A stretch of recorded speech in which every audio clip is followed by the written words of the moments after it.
Eu cumprimento a todos com a paz do Senhor Jesus. Sejam bem-vindos a mais uma escola bíblica realizada pela IAP de Vila Maria.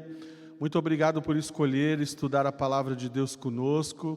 Que o Senhor abençoe grandemente a sua vida e a da sua família.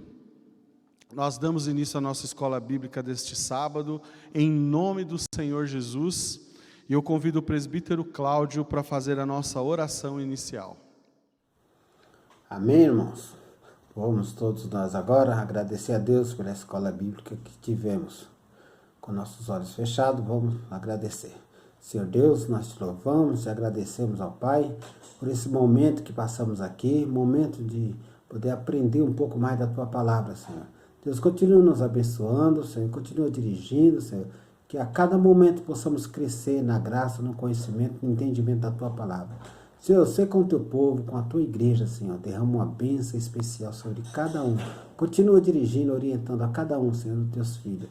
Nós te louvamos, eu te louvo, Senhor, por cada vida, Pai, cada vida que pôde, Pai, estar presente, estudando a Tua palavra, Senhor. Deus, muito obrigado, Pai, muito obrigado por tudo que fez em nossas vidas e que fará em nossas vidas. Deus, a Tua bênção seja sobre o Teu povo, em nome de Jesus. Amém, Senhor. Amém. Amém. Muito obrigado, presbítero Cláudio. Que Deus abençoe a sua vida. Vamos cantar agora o hino inicial da nossa escola bíblica. A paz do Senhor Jesus Cristo seja com todos os irmãos. Amém? Vamos louvar a Deus com este hino, em nome de Jesus.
glória a Deus, aleluia. Glória a Deus, que essa canção possa ficar guardada nos nossos corações, amém? Vamos ao estudo da nossa lição bíblica de hoje. Estamos estudando a série de lições bíblicas com o tema Um Só Povo, estudos sobre a unidade cristã. Hoje nós estudaremos a 11ª lição dessa série, que tem como título A Natureza da Igreja de Cristo. O objetivo da lição de hoje é refletir com os estudantes da Bíblia Sagrada sobre o significado da Igreja de Cristo, para que estes mostrem-se gratos em pertencer a esta comunidade. O texto básico da lição é: a Igreja de Deus que está em Corinto, aos santificados em Cristo Jesus, chamados para ser santos, com todos os que em todo o lugar invocam o nome do Senhor Jesus Cristo, Senhor deles e nosso. 1 Coríntios 1, versículo 2. Vamos à nossa introdução. Uma série de lições sobre a unidade cristã não poderia deixar de falar sobre a natureza da Igreja de Cristo. Um correto entendimento sobre este tema nos ajudará a perceber um tipo de vínculo de unidade que existe entre os cristãos verdadeiros espalhados pelo mundo. Segundo nos ensina a Bíblia Sagrada, há um só corpo. Isso é, uma só igreja. Jesus orou pela unidade dos seus discípulos em todo o mundo, conforme João 17, versículo 20 e 21. Este estudo sobre a natureza da igreja traz como proposta esclarecer um pouco mais a respeito dessas questões. Então, vamos avaliar o tema. O termo grego utilizado no Novo Testamento mais de 100 vezes para designar igreja é eclésia, que tem o sentido básico de assembleia ou reunião. Analisaremos um pouco mais neste estudo o significado do termo igreja em 2 tópicos. O primeiro, o significado de igreja à luz da Bíblia. E o segundo, o significado de igreja à luz da história. Entender esses 2 tópicos ampliará a nossa visão sobre a unidade cristã. Vamos ao primeiro, o significado de igreja à luz da Bíblia.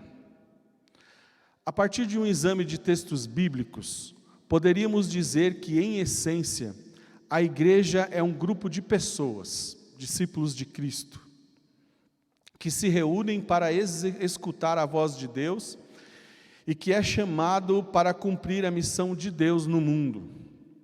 A partir do material bíblico disponível, a Igreja de Cristo é vista basicamente em 2 aspectos: universal e local. Não estamos dizendo que existem 2 tipos de igreja.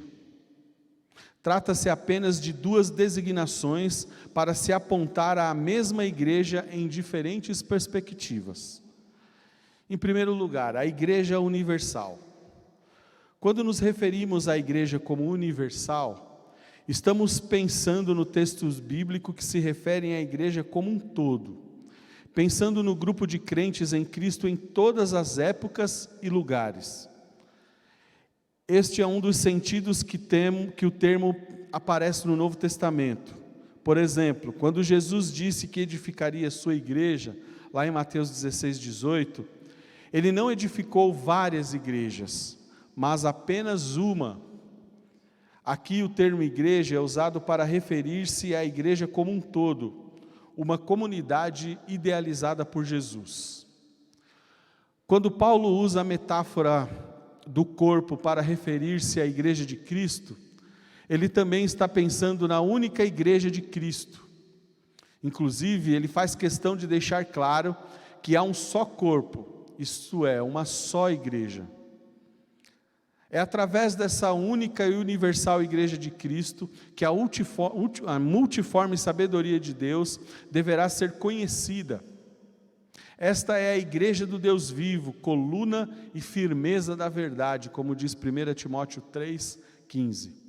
Note que as Escrituras estão repletas de textos que se referem à igreja como um todo, de modo universal, como, por exemplo, 1 Coríntios 10, 32, 1 Coríntios 12, 28, Efésios 5, 25 e Filipenses 3, 16, entre outros textos.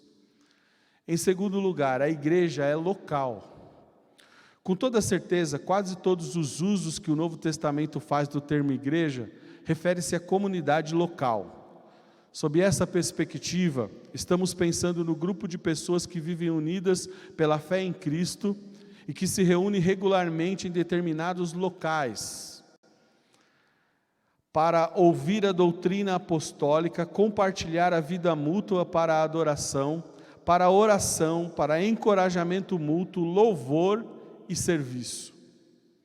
É com esse sentido de igreja local que temos expressões como as igrejas da Ásia, lá em 1 Coríntios 16, 19, a igreja dos Tessalonicenses, lá em 1 Tessalonicenses 1, 1, a igreja de Corinto, lá em 1 Coríntios 1, versículo 2, e etc. Temos ainda uma referência ao grupo de cristãos que vivem nesses lugares. Contudo, cada congregação local pertence à única e grande igreja universal, a igreja que foi edificada por Cristo. De modo prático, essas distinções servem para nos lembrar de que a unidade cristã gerada pelo Espírito, que nos une aos cristãos de nossa comunidade local, fazendo-nos pertencer à mesma família, é a mesma que também nos une aos demais cristãos de todos os tempos e lugares. É óbvio que teremos mais afinidades com aqueles que congregam mais diretamente conosco. No entanto, isso não muda o fato de que pertencemos ao mesmo corpo, com todos os que em todo lugar invocam o nome do nosso Senhor Jesus Cristo, como diz 1 Coríntios 1, versículo 2. Segundo tópico, o significado de igreja à luz da história. Tendo visto brevemente o significado da igreja à luz da Bíblia, apresentaremos dois conceitos que o termo igreja ganhou com o passar do tempo, que acabam por trazer barreiras para o correto entendimento da doutrina da unidade cristã. Referimos-nos aqui aos equívocos de, primeiro, confundir a igreja como um lugar, um prédio, em que se vai fazer algo. E segundo, confundir a totalidade da igreja com determinada denominação. Trataremos de cada um desses equívocos. Em primeiro lugar, a ideia de igreja como sinônimo de templo. Em concepção, esta concepção ganhou força e passou a existir de modo mais efetivo no início do quarto século. A partir da suposta conversão do imperador Constantino, a igreja foi beneficiada pelo Estado, enriqueceu e mais magníficos templos começaram a ser construídos. O fato dos cristãos se reunirem em um templo, em si, não foi o grande problema. O problema foi que, aos poucos, a mentalidade do templo como um lugar sagrado, morada de Deus, nos moldes do Antigo Testamento, se consolidou. E à medida que a altura das torres das catedrais se erguia, diminuía o amor, o templo passou a ser sinônimo de igreja. Essa concepção de igreja, ela está equivocada à luz do Novo Testamento. Igreja não é lugar onde os cristãos vão, conforme já vimos. A igreja é a comunidade dos discípulos, onde eles estão reunidos, a igreja está reunida, como diz lá em Colossenses 4,15, saudai Ninfa e a igreja que ela hospeda em sua casa. A ideia de igreja como sinônimo de um lugar onde os cristãos vão, pode prejudicar a unidade cristã à medida em que os cristãos não se veem como igreja de Cristo no dia a dia, e podem não ver relevância em utilizar os dons dados para a edificação do corpo, fora das quatro paredes do templo. Em segundo lugar, a ideia de igreja como sinônimo de denominação. Infelizmente, existem cristãos que entendem que a igreja que congregam é a única igreja verdadeira. e que não existe salvação fora dela.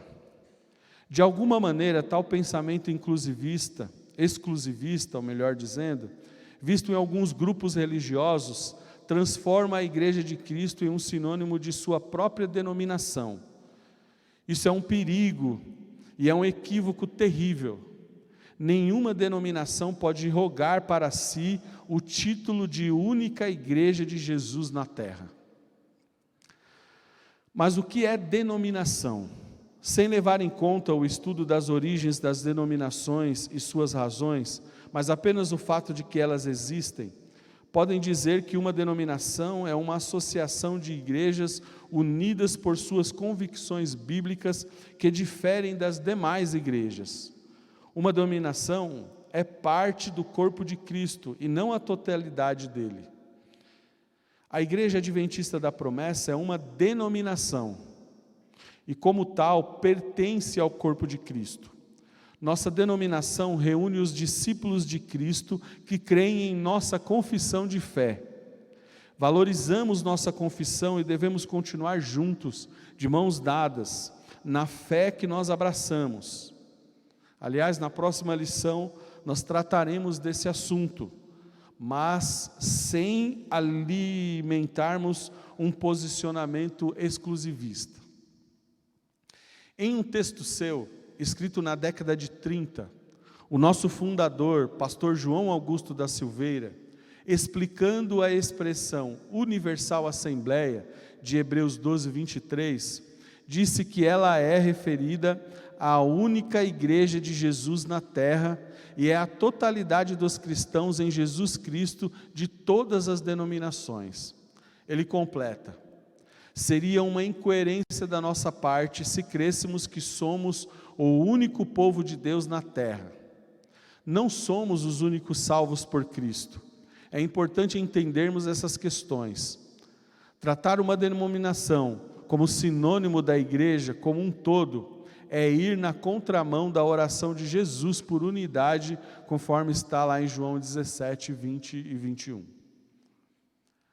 Com essas informações, irmãos, nós finalizamos essa primeira parte do nosso estudo, que examinou o significado do termo igreja, na Bíblia e na história. Nós vamos verificar o quanto a unidade cristã pode ser prejudicada quando não entendemos corretamente esses temas. Agora nós vamos relembrar um pouco do que foi apresentado até aqui, por meio das perguntas, antes de irmos para a parte prática do nosso estudo. Teremos então 4 perguntas que abordam essa primeira parte da nossa lição. A primeira pergunta será respondida pela diaconisa Miriam Beda e é a seguinte: como podemos definir o termo igreja?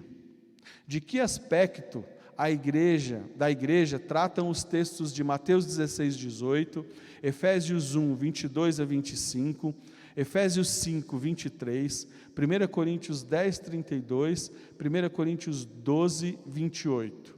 O que significa dizer que a igreja é universal?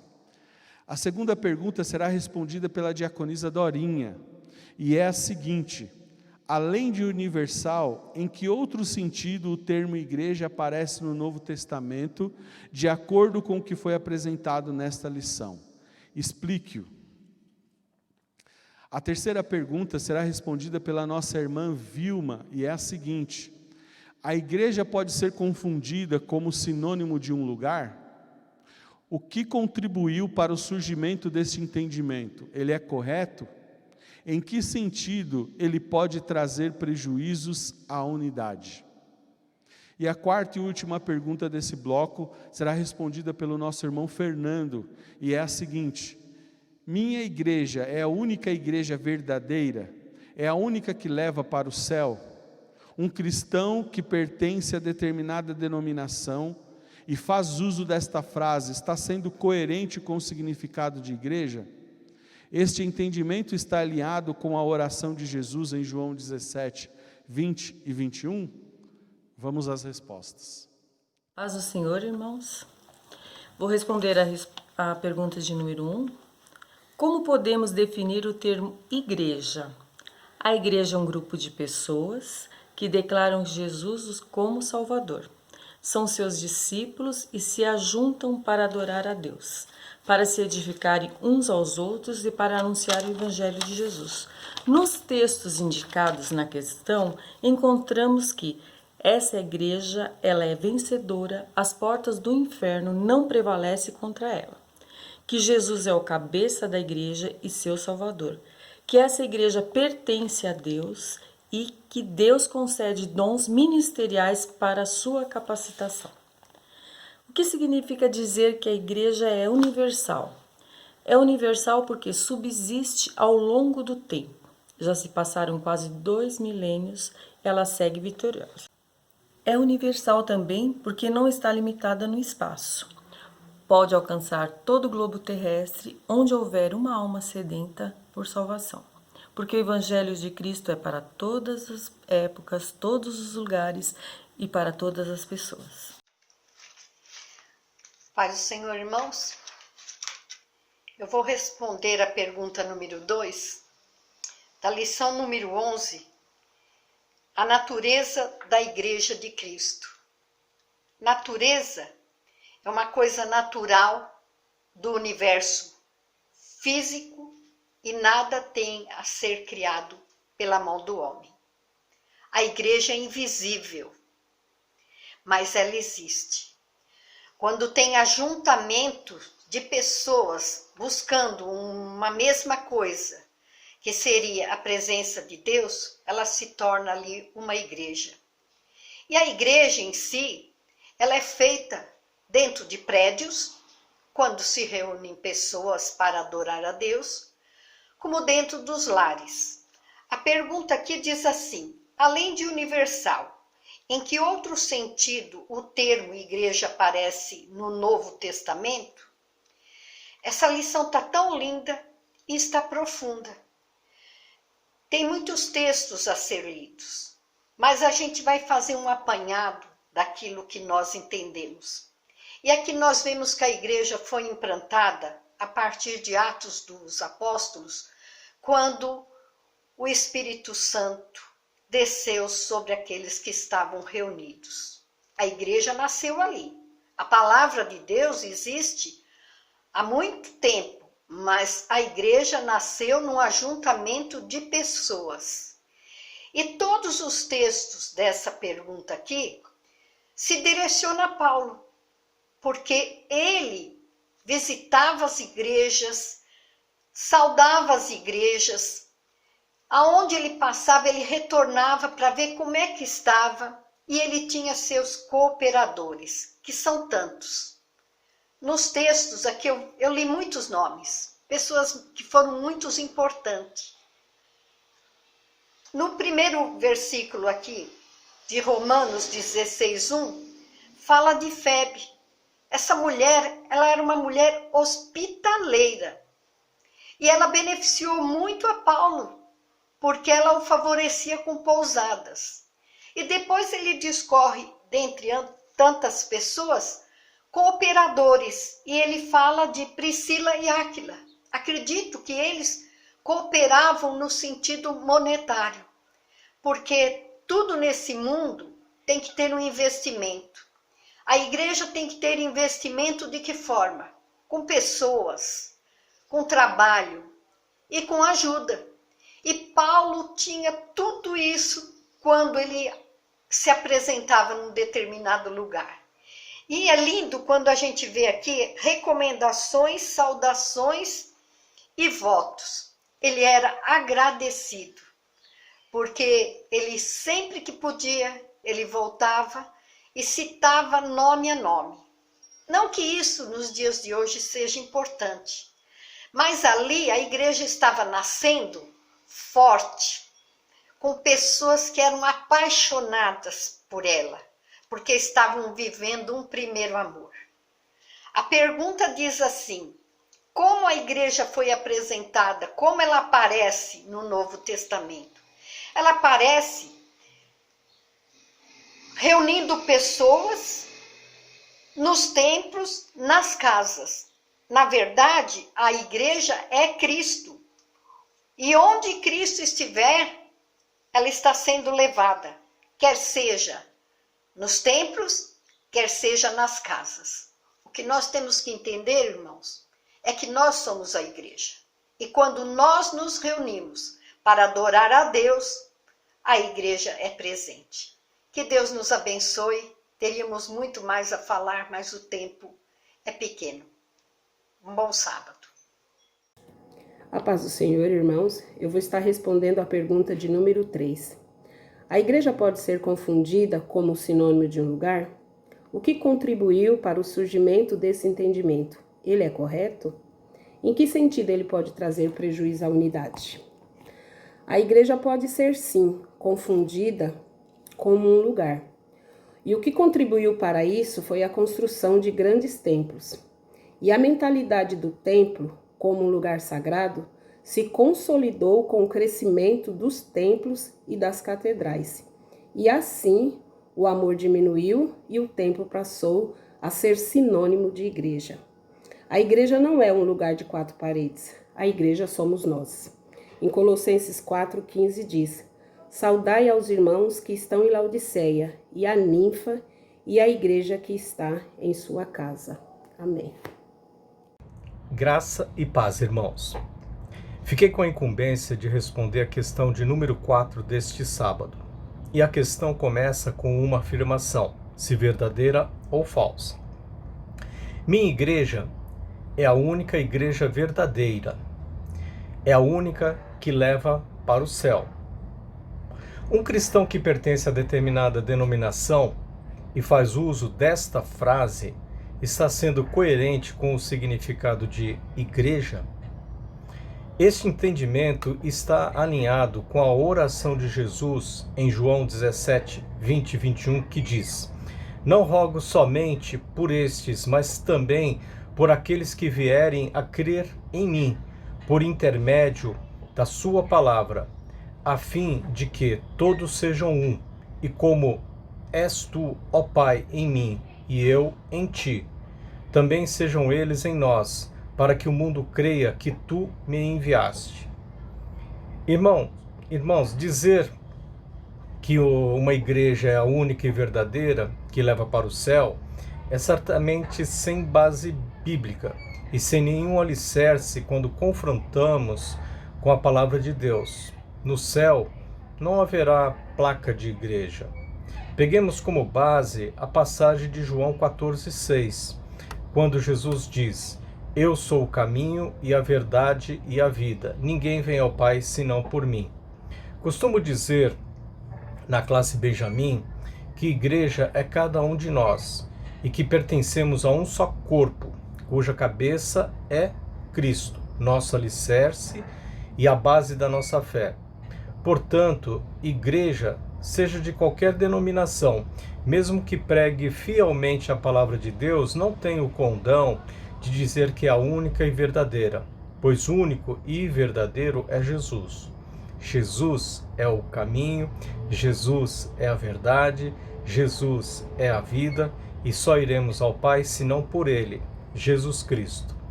Que Deus nos abençoe e nos guarde, e feliz sábado para todos os meus irmãos em Cristo, independentemente de qual igreja, pois somos um só corpo em Cristo Jesus. Amém. Obrigado a todos por ter respondido essas perguntas. Após essas respostas e a argumentação dos nossos irmãos, que lições nós podemos tirar do que aprendemos? Como isso nos ajuda na nossa vida prática? Vejamos então 2 lições práticas na segunda parte da lição. Vamos à primeira, aplicando o tema. Agradeça a Deus por fazer parte do único corpo de Cristo. A igreja não foi edificada por homens. Esta comunidade existe por causa de Jesus Cristo, conforme Mateus 16, 18. Ele disse que edificaria e por meio do Espírito a está conduzindo ao longo da história. Trata-se de uma comunidade comprada pelo sangue de Jesus. Quantos já tentaram destruí-la? Quantos cristãos já não foram mortos? Mas a igreja continua viva e vitoriosa, e assim continuará até o regresso do Senhor Jesus Cristo. Nós cremos. Louve a Deus por fazer parte desta comunidade, juntamente com todos os que em todo lugar invocam o nome do Senhor Jesus Cristo. Fazemos parte de uma linda família, a família de Deus, com todos os santos. Nos esforcemos para entender cada vez mais as dimensões do amor de Deus e caiamos de joelhos em gratidão por termos sido salvos. Se pertencermos à única igreja de Jesus é porque fomos salvos por Deus. Após essa nossa abordagem dessa primeira aplicação prática, vamos à pergunta de número 5, que será respondida pela diaconisa Carla, e é a seguinte: por que é importante agradecer por fazer parte do corpo de Cristo? Vamos à resposta. A paz do Senhor a todos. Eu irei responder a questão 5 da lição 11, que diz assim: por que é importante agradecer por fazer parte do corpo de Cristo? Leia como base 1 Pedro 2, 9 a 10. Bem, desde pequeno nós somos ensinados, educados a ser gratos quando recebemos um presente ou quando alguém nos faz um favor. Neste caso não é diferente, pois a palavra do Senhor diz que nós fomos transportados das trevas para a sua maravilhosa luz. E por isso nós temos como missão proclamar as suas virtudes, proclamar o Evangelho, proclamar a salvação em Cristo, através dos nossos atos, das nossas ações, das nossas palavras. Através da prática do amor, nós devemos fazer conhecido o Deus de amor, a qual nós seguimos, servimos, a qual nós adoramos, e que graças a Ele, pela sua misericórdia, nós fomos escolhidos. Então, o fato de fazer parte de um corpo, e principalmente fazer parte do corpo de Cristo, é motivo de muita alegria, porque é um privilégio. Fomos escolhidos. Que Deus nos abençoe e que tenhamos sempre isso em mente. O Deus Todo-Poderoso escolheu a mim e a você para fazermos parte de algo muito grande. Hoje somos povo de Deus, igreja de Deus, corpo de Cristo. Que Deus nos abençoe. Obrigado, diaconisa Carla, que o Senhor a abençoe. Após termos visto a primeira lição prática, onde aprendemos que devemos agradecer a Deus por fazermos parte do corpo único de Cristo, vamos para a segunda lição prática desse nosso estudo. Agradeça a Deus por fazer parte de uma igreja local. Além de sabermos que somos um com todos os que em todo lugar invocam o nome do Senhor, os cristãos fazem parte de uma comunidade local. Não importa em que parte do mundo a igreja está, se em Pernambuco, Rio de Janeiro, Minas Gerais, Santa Cruz de la Sierra, Liverpool ou qualquer outro. É na comunidade local que podemos entender mais de perto o que é a igreja e o que é ser igreja. Este aspecto local da igreja é o mais enfatizado e o que mais aparece no Novo Testamento. Na igreja local, podemos expressar nossos dons servindo a Deus e ao próximo. Na igreja local, muitas pessoas que não sabiam o que eram relacionamentos saudáveis, que não sabiam o que era viver em família, encontram abraços e podem ser abraçadas e caminhar firmes frente às lutas da vida. Por isso, não deixe de estar junto com seus irmãos em sua comunidade local. Leia Hebreus 10, 24. Após essa abordagem dessa nossa segunda aplicação, vamos à pergunta de número 6, que será respondida pelo irmão Ricardo, e é a seguinte: por que é importante agradecer a Deus por participarmos de uma igreja local? Lá não temos uma porção de pessoas imperfeitas? Vamos à resposta. Deus, mais uma vez, podemos participar de mais uma escola bíblica. Estarei respondendo a questão número 6. Por que é importante agradecer a Deus por participarmos de uma igreja local? Lá não temos uma porção de pessoas imperfeitas? Se olharmos para a palavra de Deus e a nossa lição, nós iremos ver que a gratidão é algo que precisa estar dentro do nosso coração. A palavra de Deus nos diz: me alegrei quando me disseram, vamos à casa do Senhor. É preciso estar alegre, é preciso estar contente de participar da casa do Senhor, juntamente com os irmãos. A segunda questão diz, lá não temos uma porção de pessoas imperfeitas, quer dizer, nós iremos agradecer a Deus por participar de uma igreja, mas lá só tem pessoas imperfeitas. A palavra de Deus, ela é maravilhosa, e Deus, ele trata e muda o caráter de pessoas. Deus, ele tem o poder de fazer tudo novo, tudo perfeito. Eu vejo a igreja como uma grande família, assim como o pai ou a mãe que tem muitos filhos, e cada filho faz coisas diferentes uma da outra, ou tem pensamentos diferentes um do outro. Assim também é a igreja. E Deus, pela sua grandeza e infinita misericórdia, trata e cuida de todos, e vai mudando a cada dia.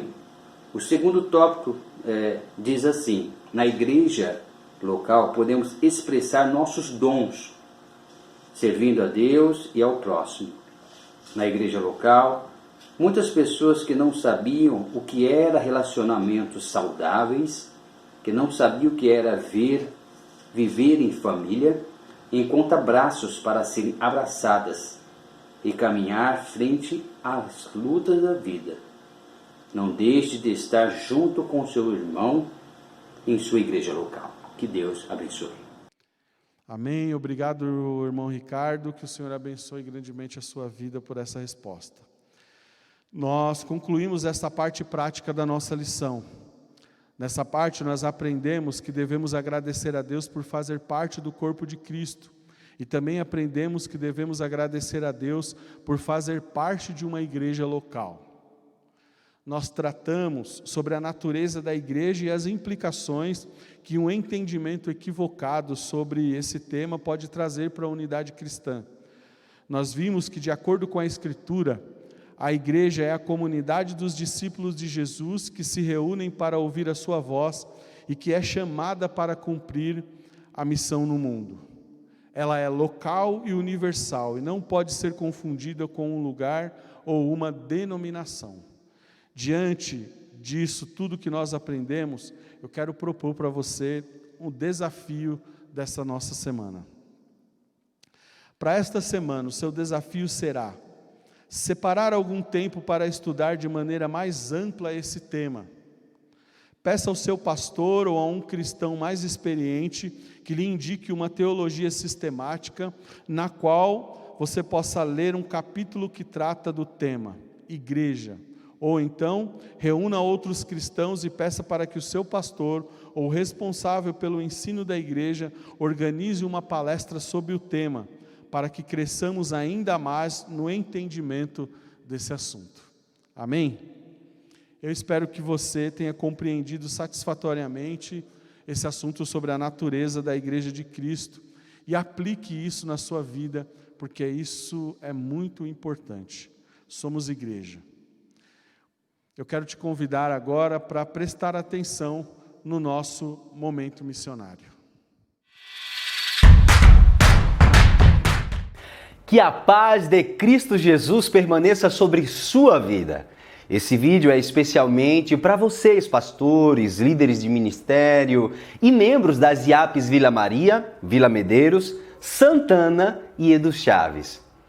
Em nome da IAP Bolívia, eu gostaria de fazer duas coisas aqui nesse vídeo.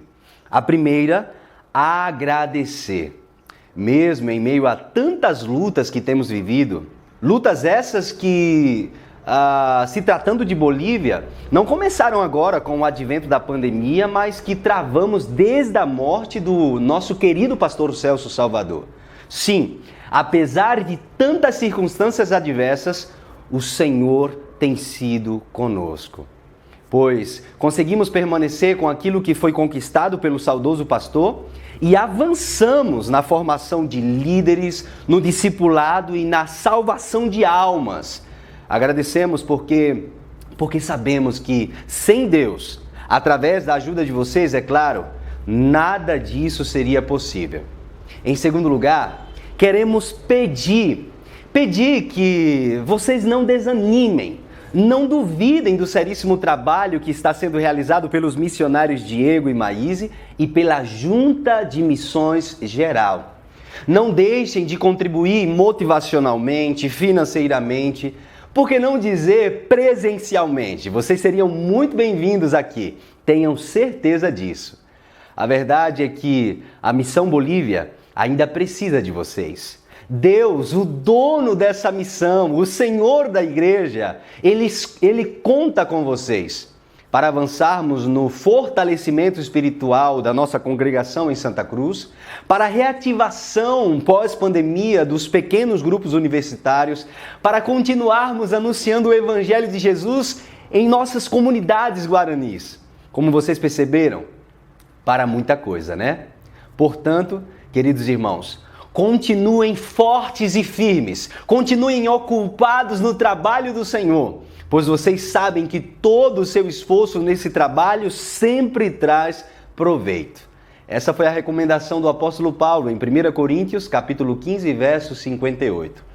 Enfim, amados, participe conosco nesse mês de setembro da campanha de missões gerais. Neste mês de setembro, vem orar, vem contribuir, vem proclamar.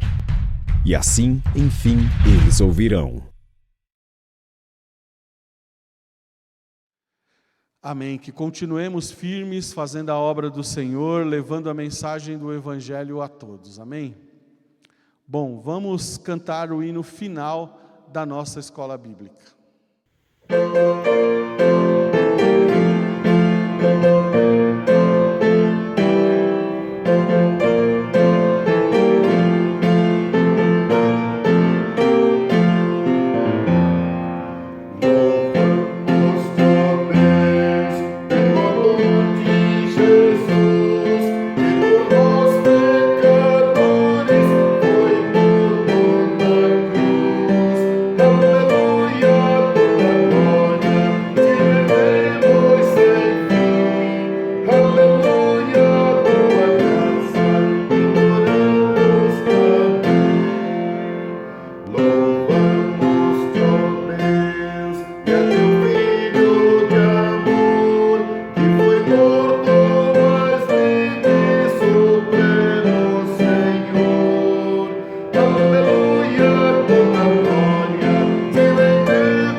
Glória a Deus, que depois dessa lição esse hino possa ficar guardado nos nossos corações. A nossa oração final será feita pela irmã Ivonete. Vamos todos juntos orar com ela. Comprometo-me a todos com a paz do Senhor, estarei orando pela nossa escola bíblica.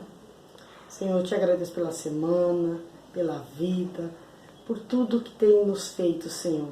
E agora, Senhor, vamos estudar da sua palavra. Entra nos nossos corações, na nossa mente, que aprendemos um pouco mais de Ti. Que não fica só no aprendizado, Senhor, que possamos praticar entre nossos irmãos. Abençoe cada um, Senhor, nosso estudo. É que eu te peço e te agradeço em nome de Jesus. Amém.